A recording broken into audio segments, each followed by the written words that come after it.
They say crash landing on a moon is bad luck. Turns out the real trouble starts when an alien woman with sapphire skin offers to save your life. Her blood now flows through my veins, and with it comes abilities I don't understand, and a threat that could unravel reality itself. The cockpit alarms shrieked like living things. Warning lights pulsed in frantic red patterns across Kale's helmet display as his ship tore through the moon's thin atmosphere. He fought the controls, the stick shuddering against his gloved hands. Outside the viewport, streaks of violet energy arced across the sky, the electromagnetic storm frying his sensors one by one. Navigation went dark. Life support flickered. The hull groaned under invisible pressure, metal panels peeling back like wet paper. He woke to the copper taste of blood and the sharp scent of burning insulation. Shards of transparent steel littered his flight suit, glittering in the dim emergency lighting. Total silence enveloped the wreck. No hum of engines, no crackle of comms, just the shallow rhythm of his own breathing. He tried to move, and pain lanced through his side. Broken rib, maybe two. Not ideal conditions for survival. A shadow detached itself from the mangled console across the cockpit. It moved with an unsettling grace, too fluid to be human. Kale's hand drifted toward his sidearm, fingers fumbling against the restraint harness. The figure stepped into the faint light.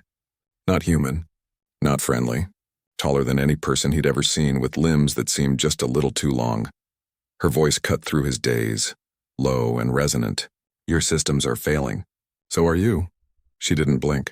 Her eyes held a luminance that seemed to borrow light from somewhere else. I can stop the bleeding. Stabilize you. But it requires consent.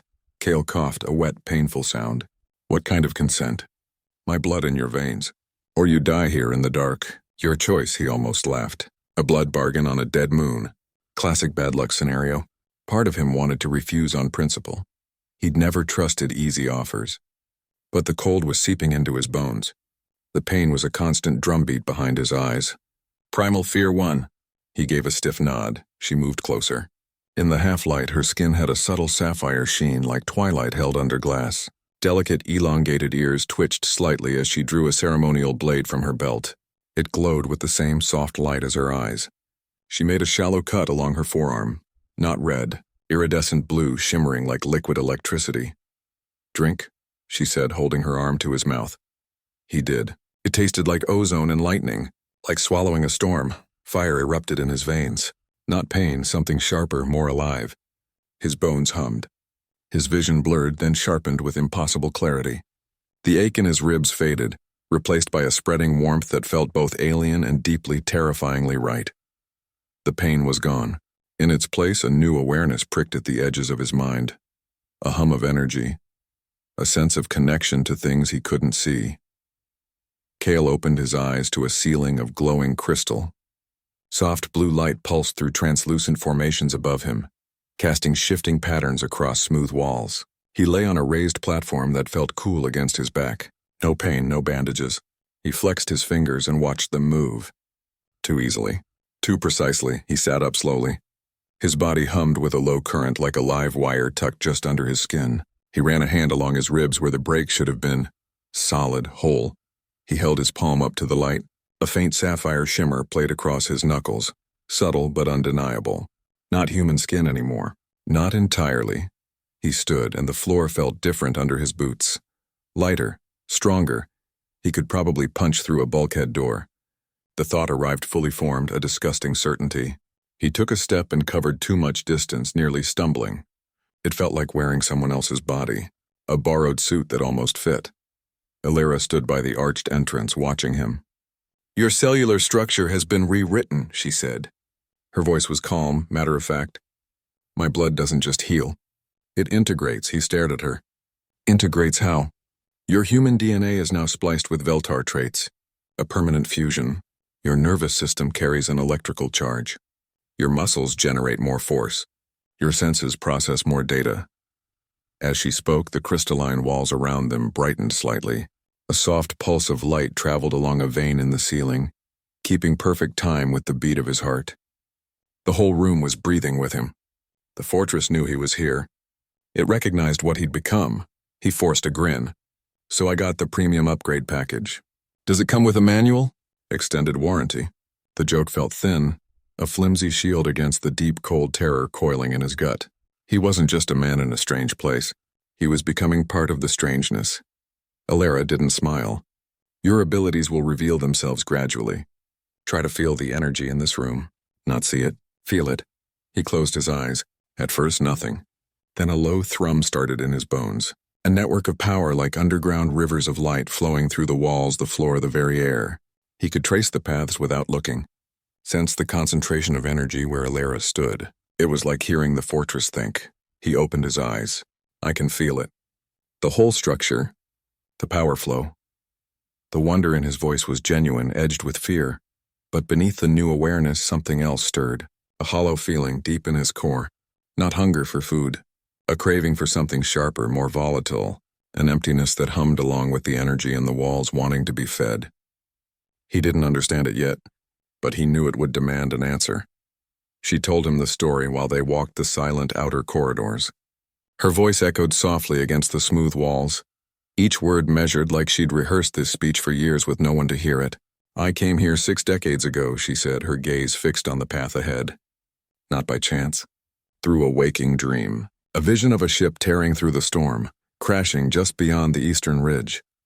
She paused by a wide archway that looked out over a barren landscape. The wreck of Kale's ship lay in the distance, a dark scar on the pale moon rock. My people were healers once. We moved between stars, mending broken worlds, repairing cosmic wounds. But then we found something that couldn't be healed, only contained. Her fingers brushed the crystalline wall. A faint light followed her touch, so we became jailers. And one by one my kind faded. Some fell to the burden, others simply had left. I am the last. There was no self-pity in her tone. Just a stark, weary fact. Solitude lived in the economy of her movements, in the way she seemed to listen to silences longer than words. Yet something stubborn remained in her eyes. A sliver of hope like a seed preserved in ice. Your crash, she said, turning to face him. It wasn't an accident. The storm that brought you down, I called it. I shaped it. My vision demanded a candidate. A specific kind of soul. Resilient, alone. Someone who understood survival. Kale snorted softly. You wrecked my ship because you had a feeling? A prophecy, she corrected, her voice level. One that spoke of a human with no ties. A rootless man who carried just the right kind of emptiness. He looked away out at the wreck. His whole life had been a series of departures. No home port, no permanent crew, just the next job, the next system. His independence had been his pride. Now it felt like a design flaw. Her loneliness was different, chosen, imposed.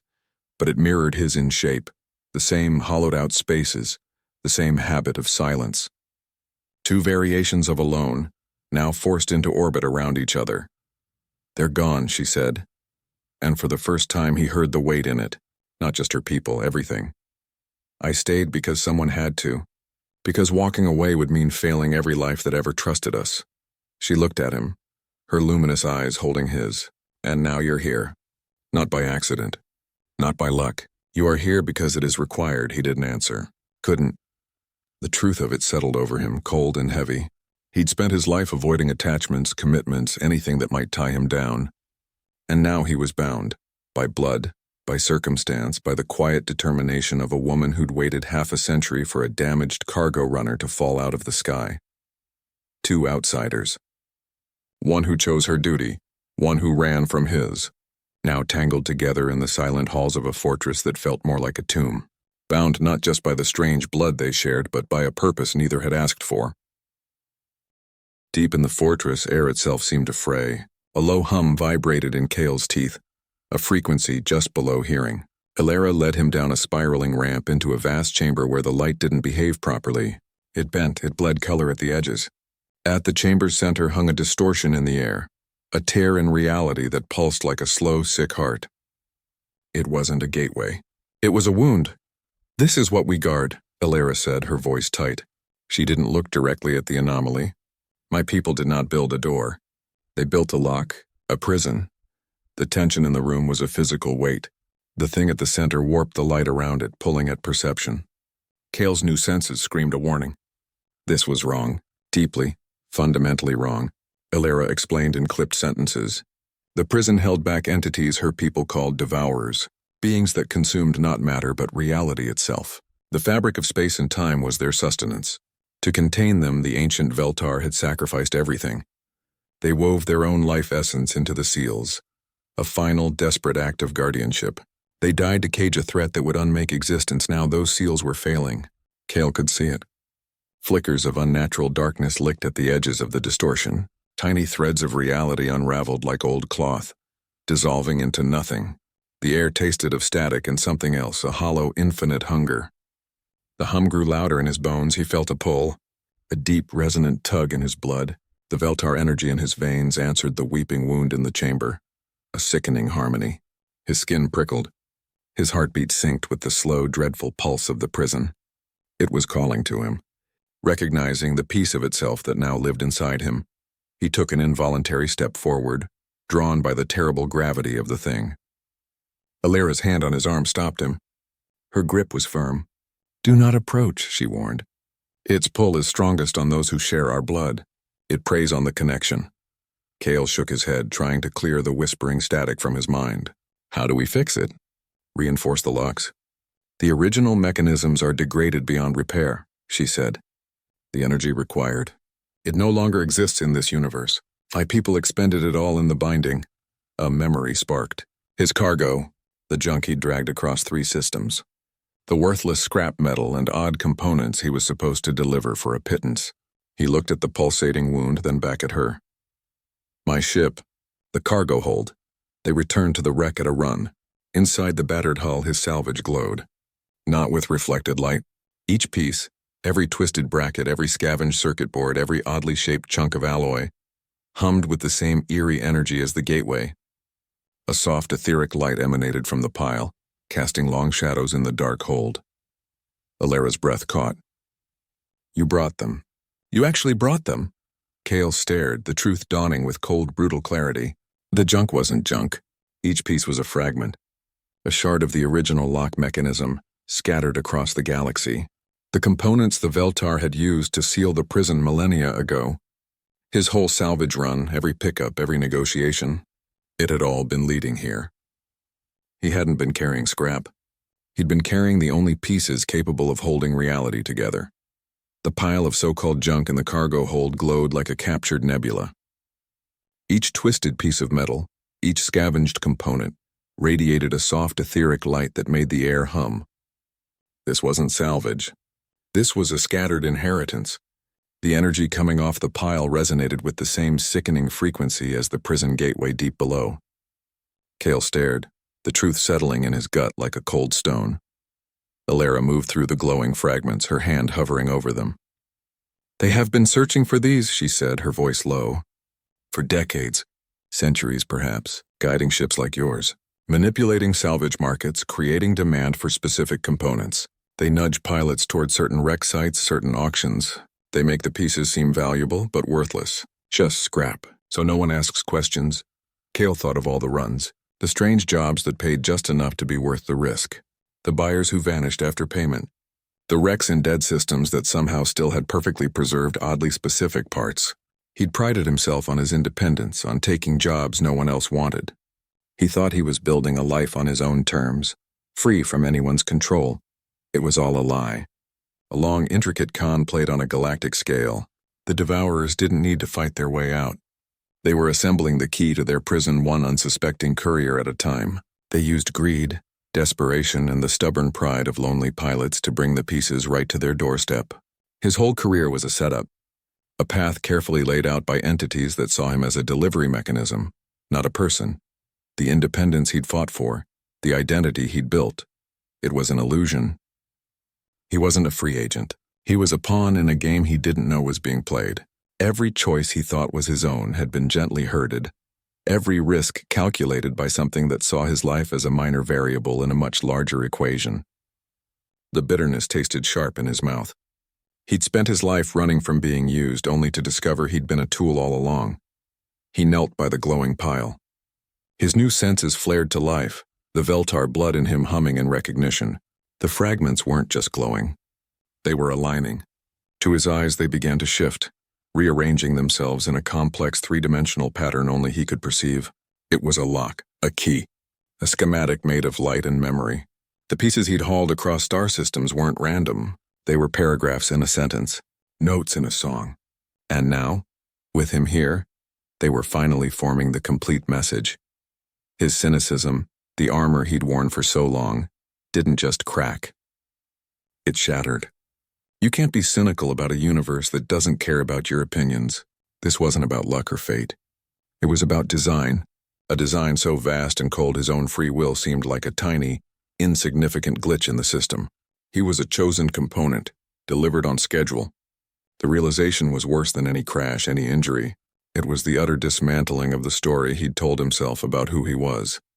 He looked from the completed pattern of light to Alara's waiting face. The pieces were here. The key was assembled. The only thing left was to decide whether to use it. The attack didn't begin with warning sirens. There was no flash of light on sensors, no incoming transmission. One moment the space above the moon was empty. The next it wasn't. Vessels shimmered into existence like heat haze given shape and purpose. They held form for a second, jagged asymmetrical silhouettes against the stars, then dissolved, reforming into something else entirely. A twisted knot of angles, a looping spiral, a shape that hurt to look at. Their technology wasn't built or worn. It was temporarily embodied, a thought-given fleeting solidity, weapons fired from their shifting forms, not beams of coherent energy. Bolts of distorted probability. They didn't travel in a straight line. They existed in multiple states at once, a spray of potential impacts. A blast could hit you, miss you, and have always hit you simultaneously. The air around the fortress crackled with mathematical violence. Cale stared from a viewport, his new instincts screaming. He wasn't looking at ships. He was looking at ideas, hostile, self-aware concepts wearing reality like a cheap suit. There was nothing to lock onto, no engine signature to track, no hull to target. Conventional piloting was a joke here. Everything he'd learned in a cockpit was useless. You can't outmaneuver a thought. You can't evade a question of physics, the fortress answered. Crystalline shields snapped into place around the structure, layers of hard light humming with a low, resonant chord. It was a sound more than a sight. A deep singing vibration that made the floor tremble.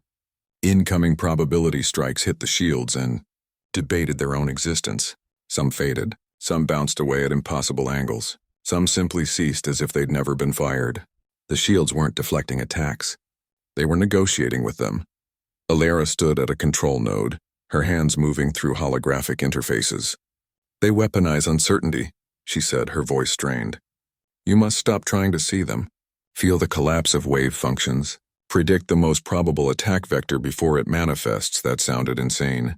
Cale closed his eyes. He forced himself to ignore the visual chaos outside. He reached for the new sense, the one that let him feel the fortress's energy. He pushed it further, past the humming crystals, past the solid walls, into the seething chaos beyond. His mind recoiled at first. It was noise, static, a million possible realities screaming at once. Then he found a pattern, not a shape but a tendency, a statistical leaning. He could feel the weight of probability gathering in one spot, a high chance of an attack forming. It was like hearing a word just before someone speaks it. He didn't open his eyes. Left quadrant, high in 3 seconds. The fortress's weapons, sleek crystalline projectors, swiveled.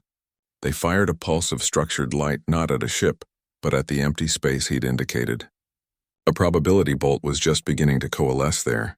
The two energies met and canceled each other out in a silent flash of erased potential. He'd done it. He'd aimed at a maybe and hit it. The relief was brief. Across the shifting battlefield, 100 other probabilities were gathering weight. This wasn't a dogfight. It was a deadly debate. An argument played out with quantum states and existential gambits. Every shot was a calculation. Every dodge was a bet against the house. He opened his eyes, the world now overlaid with a shimmering lattice of likely outcomes. The way he flew, the way he fought, it was all obsolete. He wasn't a pilot anymore. He was a statistician with a gun sight. The link was no longer an interface. It was an absorption. The fortress didn't just accept Cale's presence anymore. It recognized him as a component, an essential piece of its own functioning architecture. The hum of the crystal wall stopped being an external sound. It became the sound of his own blood moving. The vibration in the floor was his pulse. He felt a pressure at the edges of his mind, Not an invasion, but an invitation. He let it in. The transition wasn't gentle. Awareness exploded outward. Suddenly, the fortress walls were his skin. He could feel the impact of probability weapons as a stinging sensation across a vast surface area. The defensive turrets were his fingertips, twitching with energy. He was no longer in the fortress. He was the fortress. The scale of it threatened to shatter his sense of self. Holographic displays didn't appear before his eyes. They unfolded within his consciousness. Complete tactical maps of the surrounding space, real-time trajectories of the shifting enemy forms, energy flow charts, structural integrity reports. It all just was, a seamless part of his thoughts. Battle plans didn't need to be formulated. They presented themselves as instinct, the most efficient response computed and ready before he could consciously process the threat. He was thinking with the mind of a mountain. Note to self, he muttered, the words feeling small and distant in his own throat. Next career, maybe avoid jobs that involve merging consciousness with ancient alien battle stations. The benefits are terrible. The quip was a flicker of his old self, a tiny life raft in a sea of overwhelming data. He was rewriting local reality with a thought, redirecting power, reinforcing shields, all while a part of him was still the guy who worried about fuel costs and jump coordinates. The fight accelerated beyond physical limits. It was no longer a matter of seeing a threat and reacting. It was about existing in multiple decision trees at once. He'd sense a probability spike forming on the lower eastern quadrant, and a solution would already be enacting itself. A shield modulation here, a counterpulse there. Action and thought became the same thing. There was no delay, no lag. He was operating at the speed of intent. But this wasn't control. Not really. Control implied he was separate from the thing he commanded. This was integration. To truly master it, to wield the fortress's full potential, he had to do the one thing he'd spent his entire life avoiding. He had to surrender. He had to stop trying to be Kale, the pilot inside the machine, and allow himself to become the Kale and machine. He had to let his individual consciousness dissolve into the larger system, trusting that he could pull himself back together later. It was the ultimate act of faith in a partnership he hadn't chosen. He took a breath he didn't need and let go. The last barriers between his mind and the alien architecture dissolved.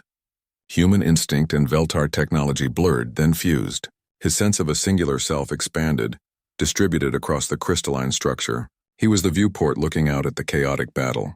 He was the weapon systems firing. He was the deep hum at the core of the mountain. The transition was complete. He wasn't just using the tools anymore. He had become the tool. A new kind of being. Born from necessity at the edge of a dying reality. The connection was absolute, and it sang with a terrifying unified purpose. The detonation sequence glowed on the main holo display. A clean, brutal solution. A full matter-antimatter purge at the gateway's core. It would collapse the dimensional rupture, erase the devourer threat entirely. It would also vaporize this moon, the fortress, and everyone in it, including them. Total annihilation. The math was simple. The logic was cold. It was the only way to be sure. Alara's hand settled over the command interface, blocking the final confirmation glyph. There is another path, she said. Her voice was quiet but carried the weight of the chamber. A third option. It is not written in any of the archives. It is a theory. A hypothesis my people considered too dangerous to test. Kale stared at her. What theory? The bond between us. Your human biology rewired by my blood. It creates a unique resonant signature. Our combined life force could act as a living anchor. We would not break the gateway. We would tame it. Stabilize the prison from within. He took a step back. The sheer scale of the idea was like a physical blow. Tame it? You want us to walk into that wound in reality and try to have a conversation with it? That's not a plan. That's cosmic suicide with extra steps. He shook his head, a sharp, frustrated motion. I drank your blood to survive a crash. I didn't sign up to be a sacrificial battery for a failing universe. Salvation, it turned out, wasn't about bravery. It was about a kind of sacrifice he'd never had to imagine. It wasn't about dying in a flash of glory. It was about offering up your very being to become a permanent part of a machine designed to cage monsters. It was a fate worse than death. It was eternal conscious maintenance. The purge is a finality, Alara said. Her luminous eyes held his, no judgment, only a profound and weary understanding. It ends the threat, but it also ends the potential for anything else. This offers a chance for something more. Not an end. A stewardship. He looked from her face to the pulsing horror at the center of the chamber, the thing that whispered static into his mind. The idea of getting any closer to it made his new instincts recoil. But the idea of running, of finding some patched-up ship and fleeing while Alara and this entire moon turned to dust, that sat worse.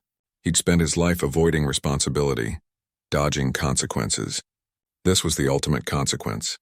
The bill for his survival had finally come due, and the price was everything. His cynicism, his prized independence, felt like childish things now. Useless toys in the face of a decision that would ripple across stars. He wasn't a hero. He was a salvage pilot who'd taken a bad job. But he was here. And she was here.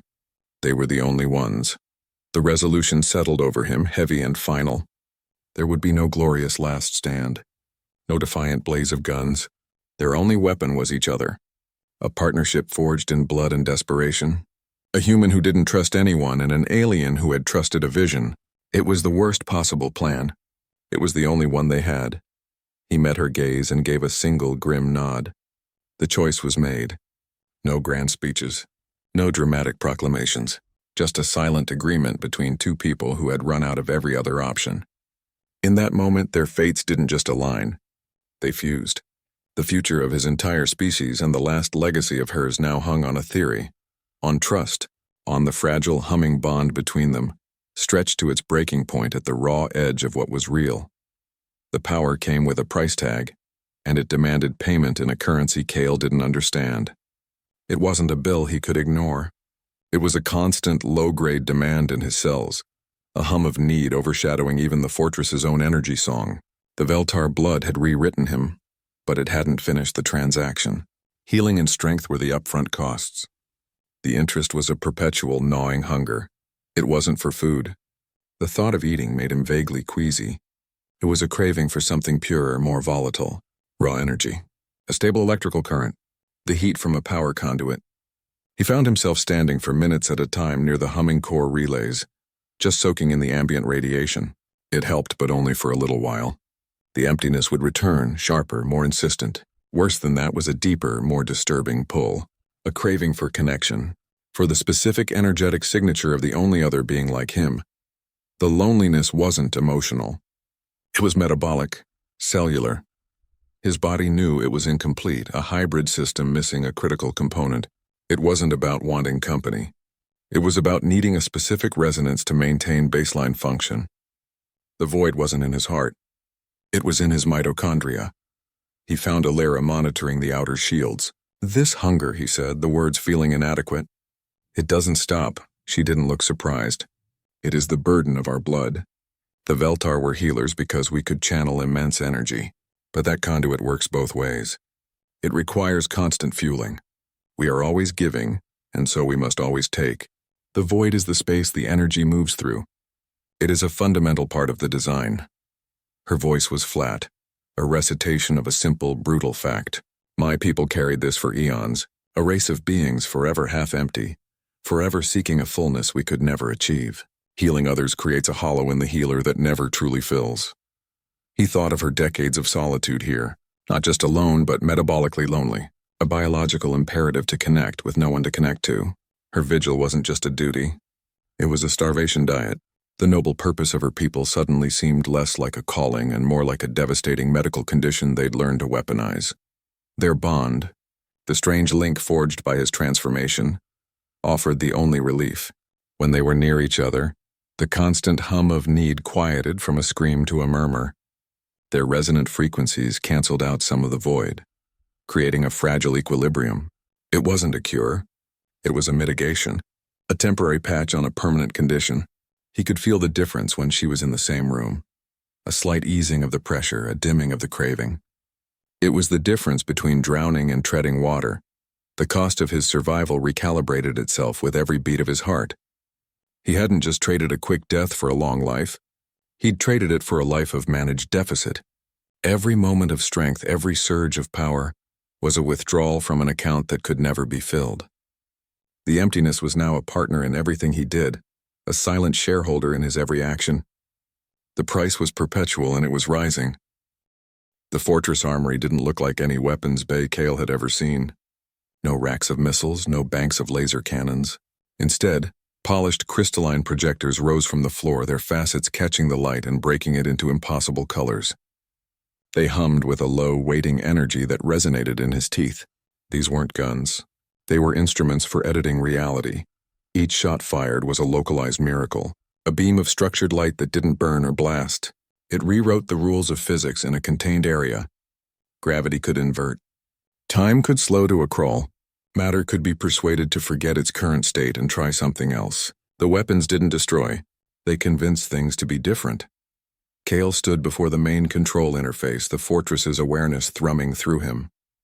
He wasn't aiming at the shifting enemy forms outside. That was useless. They were probabilities given temporary shape. He had to aim at the math behind them. He had to identify the most likely point of attack before the attack even decided to exist. Then fire a beam that would collapse that quantum possibility into a harmless outcome. He wasn't shooting at targets. He was shooting at statistics. He learned to read the battlefield not as a visual scene but as a shimmering overlay of potentialities. Each devourer vessel was a cloud of might-bes and could-bes, a dense knot of statistical likelihood. His job was to find the most dangerous thread in that knot and gently pull it loose. A shot would lance out, a spear of coherent possibility, and where it struck, reality would simply agree to be more favorable. An incoming weapon would falter, its existence becoming less certain. An enemy's form would destabilize, its hold on this dimension weakening. Illyra stood beside him, not touching the controls. Her guidance came as a soft pressure in his mind, a nudge of intuition. Centuries of Veltar knowledge, not data points but lived understanding of how reality bent and broke, flowed into him. She didn't tell him what to do. She gave him the context to see it for himself, a flicker of memory about a similar energy signature from 300 years ago, a sensation of how a particular probability wave felt when it was about to crest. Her experience became his instinct. The battle outside the crystal viewports transformed. It was no longer a violent exchange of firepower. It became a complex, silent dance of light and consciousness. Kale's projectors wove patterns through the void, their beams intersecting with unfolding threats, not to meet them with force, but to gently unravel them. A devourer ship would begin to coalesce into a deadly spike formation, and a pulse of soft green light would touch it, and the ship would instead unravel into a harmless, dissipating cloud of dust. It was precision work on a cosmic scale, a negotiation with chaos itself. He realized the goal wasn't to overpower the enemy. Overpowering something that wore reality as a costume was impossible. The resolution was an understanding, to see what they were at their core, not monsters but patterns of entropic hunger, and then to gently persuade those patterns to come apart. To offer them a simpler, less destructive state of being. Each shot was an argument for peace written in the language of physics. Victory here wouldn't look like an exploded fleet. It would look like a quieting, a return to stillness. The chaotic dance of shifting forms began to slow, the statistical storms calming under the precise, thoughtful application of light. The frantic pulse of the battle eased into a rhythm that felt less like combat and more like a careful, deliberate untangling of a snarled cord. They weren't winning by being stronger.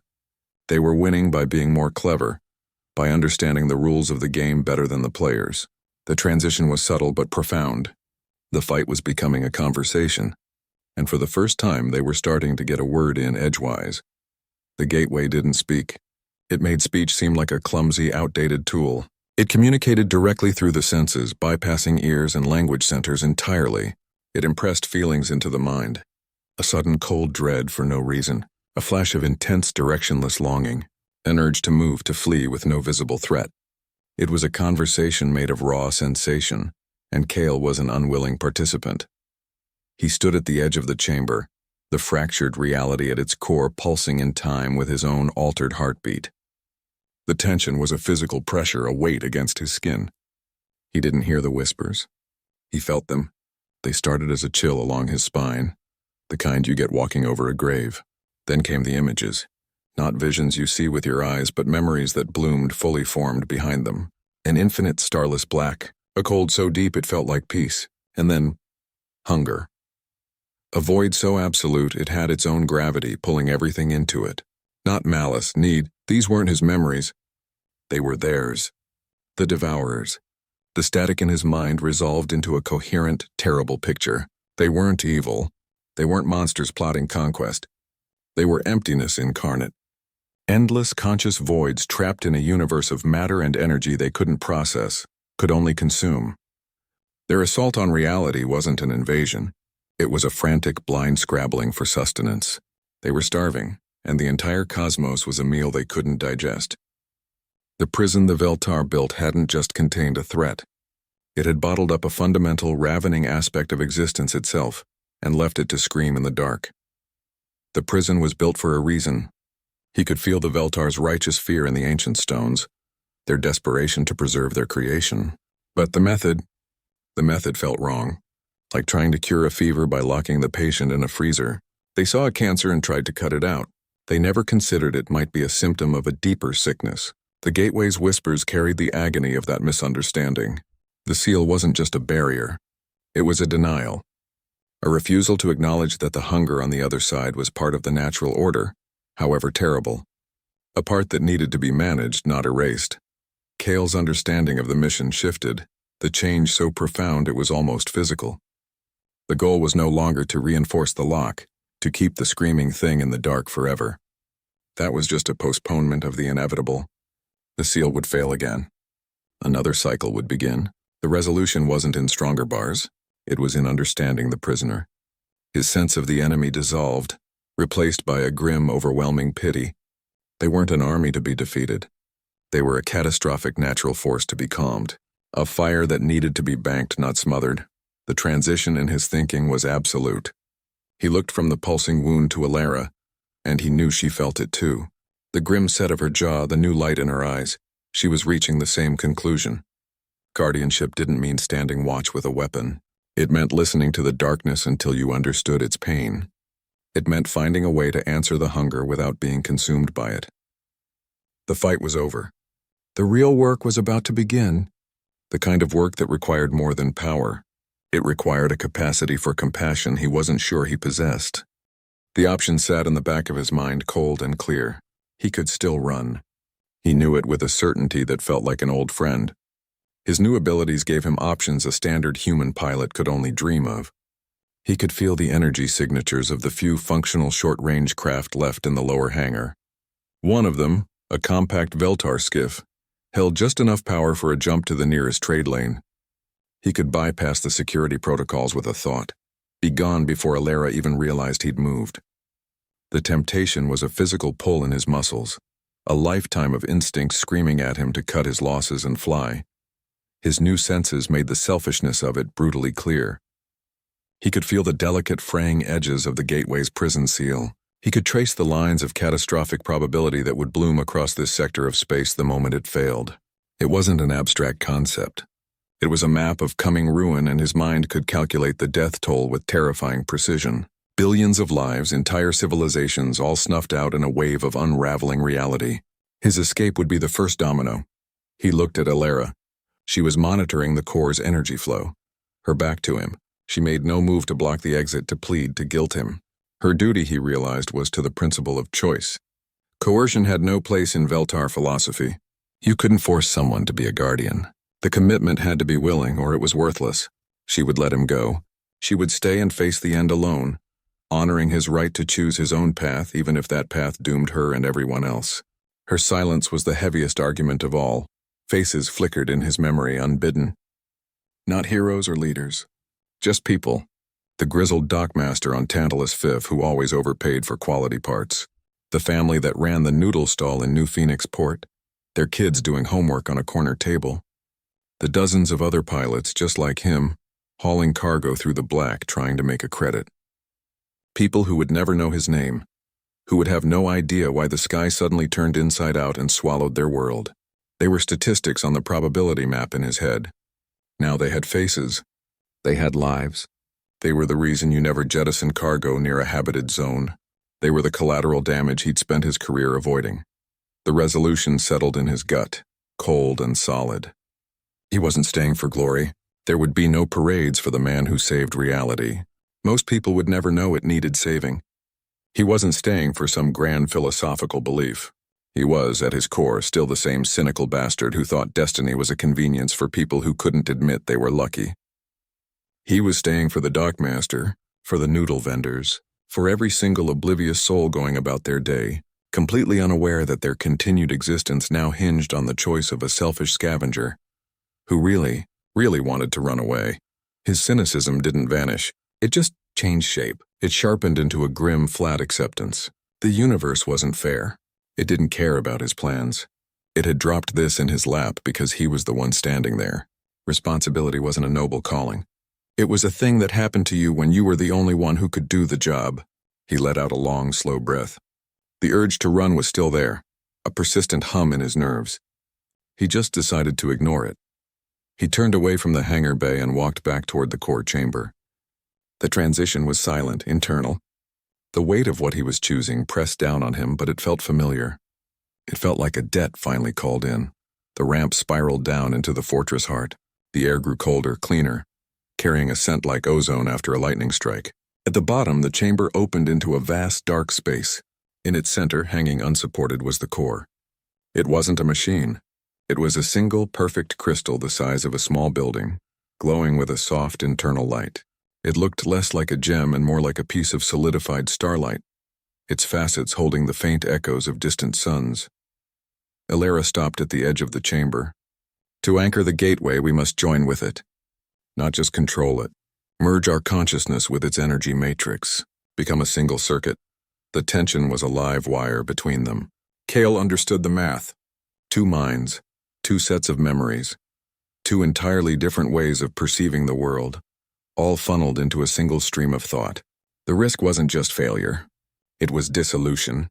His sense of self, Kale, the cynical cargo runner from nowhere, could get washed away in the flood of her centuries of memory and the core's raw, ancient power. He could become just a component, a forgotten voice in a chorus. The trust required was absolute. It was the one currency he'd never spent easily. He'd built his life on a foundation of healthy distrust. Trust got you cheated. Trust got you left behind on a mining rock with empty fuel tanks. To do this, he had to dismantle that core belief brick by brick. He had to believe that she wouldn't absorb him. That this fusion was a partnership, not a consumption. His jaw tightened. Every instinct told him to run. He closed his eyes. He thought of the static map of dying probabilities, the faces of people who would never know his name. He took a step toward the core, then another. The connection wasn't a switch. It was an avalanche. The core's light didn't just brighten. It poured into them. Their mental barriers didn't just lower, they vaporized. His mind flooded with memories that weren't his. The taste of alien rain on a world with twin suns. The crushing weight of watching the last Veltar ship disappear into the void, leaving her alone. The quiet, daily ache of a vigil measured in decades. His own life spilled out in return. The sharp smell of engine grease in his father's workshop. The hollow feeling in his gut the first time he lifted a ship off-world, knowing he wasn't coming back. The bitter satisfaction of a successful run where nobody got a cut but him. Their histories braided together, human and Veltar. A messy, painful, beautiful tangle. He felt her quiet pride in his stubbornness. She felt his shocked awe at her endurance. There was no more his and hers. There was only the shared experience. They didn't emerge from the light as 2 separate beings who had shared a moment. They stepped out as a single entity holding 2 perspectives. The resolution was in the silence between them. A thought would form, and he wouldn't know if it started with him or her. An observation would occur, flavored with her ancient wisdom and his pragmatic cynicism simultaneously. The word "we" stopped being a pronoun. It became a statement of fact. A single operational unit housed in 2 bodies. The change was instant. The pulsing, wounded gateway in the chamber above them flared. It didn't scream. It rippled. It felt them, not as 2 separate signatures approaching, but as one consolidated presence, a new stable frequency in the chaotic noise, a unified will. The frantic, hungry static from beyond the gateway quieted for a fraction of a second, as if listening to a new sound it had never heard before. The transition was complete. The anchor was set. The real work was about to begin. Their life force became the final component in the ancient machine. It wasn't about pouring energy in. It was about weaving themselves into the fabric of the failing lock, their combined consciousness forming a living, breathing seal. They reached out not with hands but with will, and began to pull power from the silent spaces between stars. It flowed into them, cool and vast, a river of potential drawn from the dark. The gateway reacted like a living thing cornered. The pulsing wound in reality convulsed. A wave of pure psionic force hit them, a scream of rage and terror that bypassed their ears and shredded directly at their minds. It wasn't sound. It was the conceptual opposite of silence. It was the chaotic, desperate noise of infinite hunger denied its only source of sustenance. The force of it tried to peel their consciousness apart, to flay the newfound we back into two terrified, separate beings. Kale's mind scrambled for a familiar pattern in the chaos. The screaming static felt like a system failing on a cosmic scale. His old instincts kicked in. This wasn't a spiritual battle. It was a repair job, a patch job on reality itself. He stopped trying to fight the noise and started looking for the leaks. He traced the frayed edges of the seal, his perception shaped by a lifetime of identifying weak points in battered hulls and failing engines. He found a tear in the dimensional fabric and applied pressure, not force but a focused intent, a mental weld. He found a fluctuation in the energy flow and shored it up with a thought. Like stuffing a sealant pack into a crack, his improvisation was rough, practical, brutally effective. He was jury-rigging the universe. Alara's presence provided the stability his makeshift fixes needed. Where his approach was agile and reactive, hers was immovable, deeply rooted in the fortress's ancient systems. She was the anchor. She held the core structure firm while he patched the holes. Her centuries of vigil gave her an intuitive understanding of the gateway's rhythms, its pulses and ebbs. She guided his frantic energy, turning his desperate patches into permanent, elegant repairs. His scrappy survivalism and her patient endurance fused into a single, flawless technique. The screaming didn't stop all at once. It fractured. The single, overwhelming wall of noise broke into strands, then threads. The raw panic began to transform, modulated by their combined will. The terrifying cacophony resolved into a complex, resonant frequency. It was still powerful, still immense, but it was no longer chaotic. It was contained, directed. The mindless scream became a controlled hum, a deep rhythmic song of contained power. The gateway's violent pulsing slowed, then steadied into a regular, predictable beat. The rip in reality was still there, but its edges were clean now, held fast by a latticework of living energy and salvaged technology. The prison was secure, but the lock was now part of them. They could feel the gateway's steady thrum in their blood, a second heartbeat alongside their own. Their life force wasn't just connected to the mechanism, it was the mechanism. They were the living barrier. Their consciousness was now the final seal holding back the void. The energy they channeled from between the stars flowed through them in a constant, quiet circuit. A permanent transaction to maintain the peace. They had not just fixed the problem. They had become the solution, a permanent fixture in the architecture of this lonely place. Their fates irrevocably tied to the silent, singing wound they now guarded.